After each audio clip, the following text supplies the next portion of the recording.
நான் கேட்கிறேன், நீங்க கூத்தாடின்னு சொல்லக்கூடியவர்கள், நீங்க போன தேர்தல்ல வந்து அதிமுக கூட்டணியில இருந்திருக்கலாம், திமுக கூட்டணியில இருந்திருக்கலாம். இவங்கலாம் யார் அப்படியே வானத்துல இருந்து குதிச்சவங்களா? நான் அந்த வார்த்தையை பயன்படுத்துறதில்ல. அந்த கலையை மதிக்கிறவன் நான். ஒரு துறையை மதிக்கிறவன்.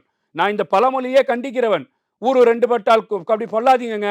அவங்க ஒரு கலைஞருங்கன்னு சொல்லி. அப்போ நீங்களே வந்து சீமான் இயக்கிய ஒரு படத்துல நீங்க சொல்ற வார்த்தையில நான் வார்த்தையில கூத்தாடியா நடிச்சுட்டு, உங்களுக்கு சீட்டு வேணும்னு சொல்லிட்டு நடிகரா இருந்த ஜெயலலிதா அம்மா கிட்ட போய் நின்னுட்டு, இன்னைக்கு நடிகரா இருக்கக்கூடிய ஸ்டாலின் அவர்களும், உதயநிதி அவர்களும் கீழ வந்து சீட்டுக்கு நின்னுட்டு, நீங்க என்ன கூத்தாடிய பத்தி பேசுறீங்க? உங்களுக்கு என்ன கூத்தாடி பத்தி பேசுறதுக்கு வேல்முருகனுக்கு என்ன தான்மீக தகுதி இருக்கு?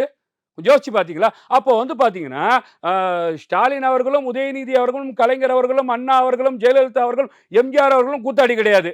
அப்போ விஜய் வந்து பார்த்தீங்கன்னா, ஒரு நல்லது செய்றாரு. அந்த மாணவர்களை ஊக்குவிக்கிறாரு. இந்த பெண்கள் படித்தால் தான் பெரியாரிய சிந்தனை வந்தால் தான் நாடு முன்னேறும்னு சொல்லி பேசும்போது, இவர் கூத்தாடியா தெரிஞ்சுச்சா?